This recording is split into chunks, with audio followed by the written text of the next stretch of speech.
Bienvenue sur SVM6 pour ce tutoriel donc, qui va concerner la tuyauterie avec Blender 3D. Donc, je vais vous expliquer de A à Z comment réaliser des coules, des découpes, enfin tout ce qu'on peut imaginer sur la tuyauterie, ce qui peut servir pour éventuellement ceux qui modélisent la voiture, faire un peu d'échappement. Pour ceux qui sont même des professionnels qui veulent faire des, comment, des plans avec de la tuyauterie, tout simplement, des plans de tuyauterie. On va voir donc comment réaliser tout ça avec précision. Je vais donc supprimer ceci et donc là vous allez assister au tutoriel numéro 2, puisque sur le premier tutoriel j'ai expliqué comment on pouvait faire une croix double. Donc je vais mettre mon curseur au centre. Voilà. Comme ça je vais bien me placer. Donc il suffit d'ajouter évidemment un cylindre, ça.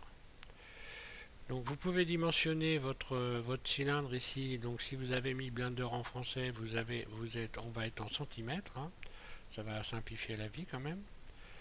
Donc ceux qui ne sont pas en français, je vous conseille très vivement de mettre Blender en français. Contrairement à ce qu'on peut vous dire à ce sujet, maintenant il va y avoir de plus en plus de tutos en français et de toute façon vous apprendrez beaucoup plus vite, à moins que vous soyez bilingue, mais si c'est pas le cas, vous apprendrez de toute façon beaucoup plus vite, même si Blender n'est pas totalement en français quand même. Il n'est que partiellement en français, mais quand même il y a une bonne partie qui est en français. Et ça suffit pour apprendre beaucoup plus vite. Donc là, vous allez pouvoir régler ici la dimension, le diamètre de votre cercle en centimètres. Donc là, moi j'ai mis un cercle de 10 cm. Ici, vous cliquez un clic gauche, vous tapez 10 cm, 12 cm, comme vous voulez. Ici, vous avez le nombre d'arêtes de votre tuyau. Donc c'est pas la peine d'en mettre beaucoup plus. Mais bon, si j'en rajoute, vous voyez, regardez ce qui se passe. Moi, j'en mets plus d'un carré. Donc 32, c'est très bien. 32 vertices, c'est le réglage de base de Blender. Et ici la dimension de votre tuyau. Donc là, moi j'ai mis 1 mètre. Maintenant, on va pouvoir passer directement dans le mode Edit. Je vais me mettre en vue de face. Je clique sur 1. Et là, vous allez voir que avec ce réglage que j'ai fait, je clique sur 1. Donc avec ce réglage que j'ai fait, on voit que chaque carreau correspond, puisque j'ai 1 mètre ici, chaque carreau correspond à 10 cm. Ce qui permet d'avoir un repérage pour la taille de votre tuyauterie. Maintenant, on va voir déjà comment on peut comment on peut relier deux tuyaux. Je vais simplement dupliquer mon tuyau. Shift D, donc je vais le dupliquer. Donc on va voir là comment on peut. Donc je désélectionne tout et vous allez vous mettre pour souder ces deux tuyaux simplement en mode transparent Z, pardon. Je réfléchissais en même temps. Si vous faites C, vous sélectionnez donc la base de chaque tuyau que vous voulez fermer. Puis vous allez tout simplement dans Loop Tools, vous faites W et là vous allez faire Bridge. Et là, à partir de là, votre tuyau, vous avez fermé. Ce qu'il faut bien penser, c'est surtout à sélectionner en mode ici transparent, sinon vous allez oublier les vertices qui vont être derrière et vous allez simplement avoir soudé la moitié de votre tuyau. Voilà, c'est pas plus compliqué que ça. À partir de là, maintenant, on va voir comment on peut faire tourner, comment on peut créer un coude. Donc là, je suis en vue de face. Donc le coude, c'est simple. Il va falloir ici sélectionner le curseur 3D. Le curseur 3D, vous pouvez donc le placer sur la grille à l'endroit où vous voulez. Par exemple, si je veux que mon curseur 3D soit pile sur cette croix là, sur ce repère ici, si je veux le mettre précisément là, je vais faire simplement Shift S et je vais aller curseur vers la grille. là il s'est placé pile poil au centre comme ceci. Je recommence, je fais faire Shift S, curseur vers la grille, regardez mon curseur, il est parti s'aimanter là à l'endroit où le curseur était le plus près. Donc là, si je veux par exemple le placer précisément ici, c'est ce que je vais faire. Je vais vous expliquer après pourquoi. Je vais donc placer, pour qu'on voie bien mon curseur vers la grille, il s'est placé pile poil au centre. Donc ce curseur va nous servir d'axe de rotation. C'est-à-dire que là, on va faire tourner le tuyau dans ce sens-là, vers la droite, et ça va nous servir d'axe de rotation. Et donc la distance qui se situe entre le premier vertice ici au bord et le curseur correspond à un rayon donc, du cercle qu'on va créer avec notre tuyau. Donc je vais sélectionner ici tout le bord en vertice. Je sélectionne. Je vais sélectionner tous les vertices uniquement, bien sûr. Là, j'en avais à sélectionner un petit peu plus. J'aurais dû d'ailleurs les mettre bien pile sur la. J'ai pas dû bien le régler comme il faut. Je vais remettre mon curseur bien vers la grille. À partir de là, vous allez faire tourner. Alors, pour faire tourner, pour se rappeler du raccourci clavier, vous avez deux possibilités. Déjà, vous pouvez vous aller ici en haut à gauche, descendre, et là sélectionner faire tourner. Alors, il ne faut pas se tromper entre tourner et faire tourner. Donc là, il faut bien sélectionner faire tourner. D'ailleurs, je sais pas. Alors là, vous voyez, on a tourné. Donc là, vous ne sélectionnez pas tourner, vous devez sélectionner faire tourner. C'est pas tout à fait la même chose. Qui se situe ici. Vous avez la possibilité donc de cliquer ici dans le tableau pour faire tourner, ou alors regardez dans l'infobulle, vous voyez qu'en faisant Alt R, vous allez faire la même chose. Donc je vous conseille vivement d'apprendre à vous servir du clavier pour faire ce genre de manip. Alors bon, c'est pas évident, des fois ça arrive qu'on s'en rappelle plus, donc on va dans le tableau, on regarde le raccourci.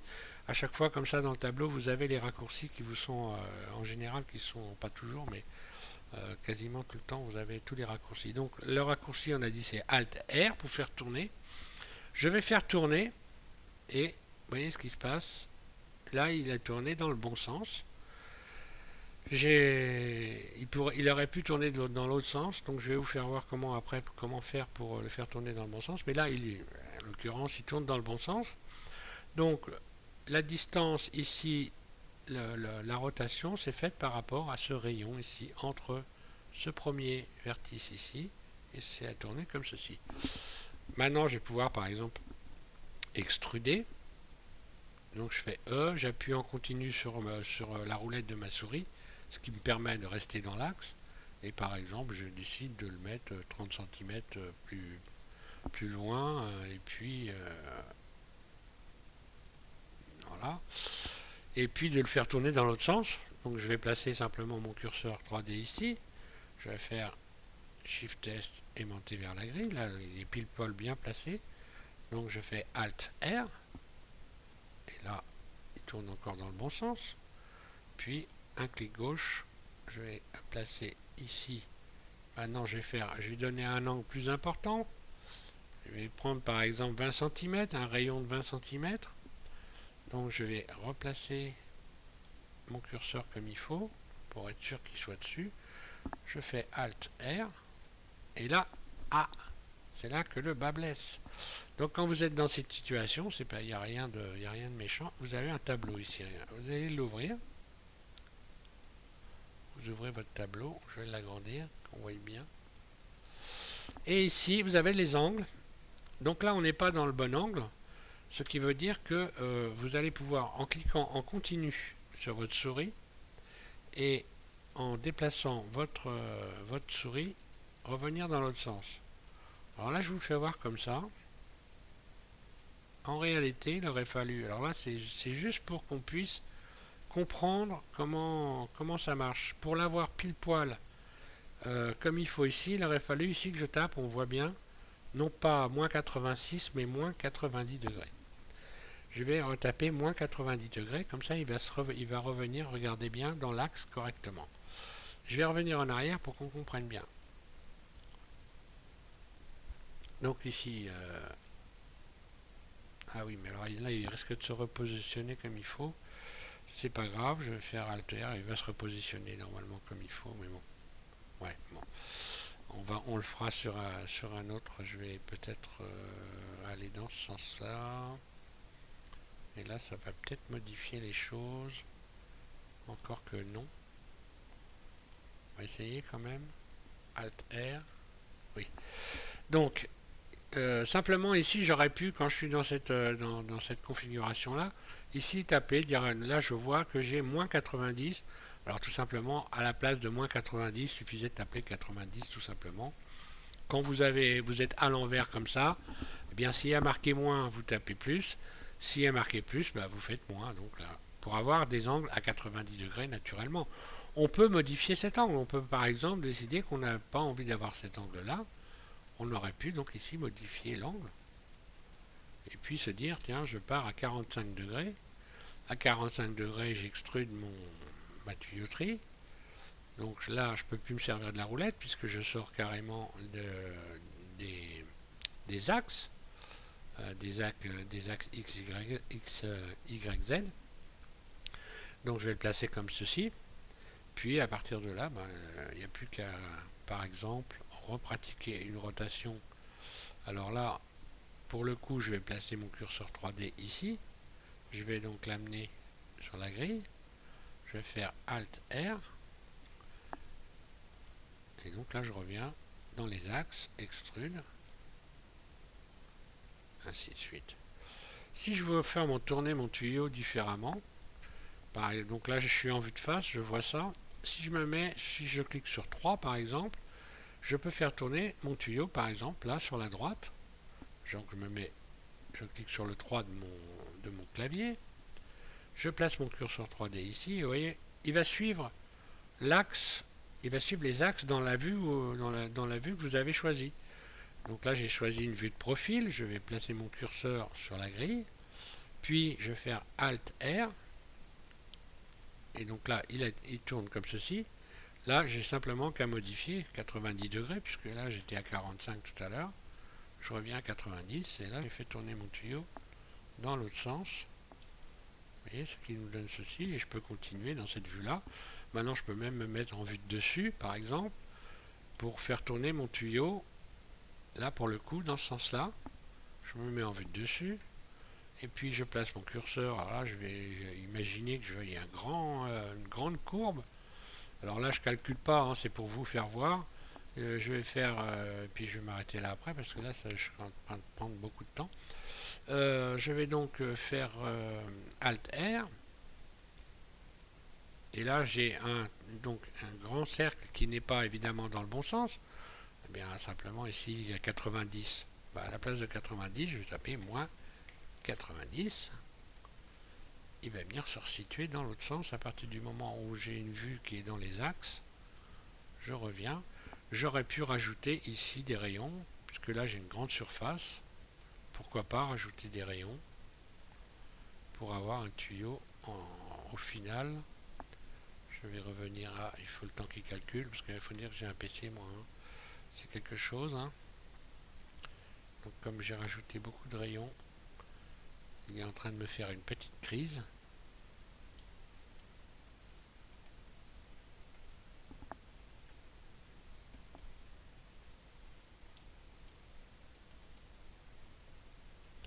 Il est bien en train de me faire une petite crise, oui c'est bien ça.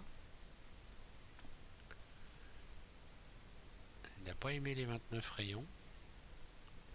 Bon, enfin, de toute façon, quoi qu'il en soit, je vais m'arrêter là, puisque là, on verra après la découpe. Là, on a vu comment on peut faire tourner dans tous les sens. Donc, notre tuyau, je vais m'arrêter là. Je vous laisse, je vous invite donc à suivre les prochains tutoriels sur tout ce qui va concerner la tuyauterie. Et je vous remercie d'avoir suivi, de les suivre, tout simplement.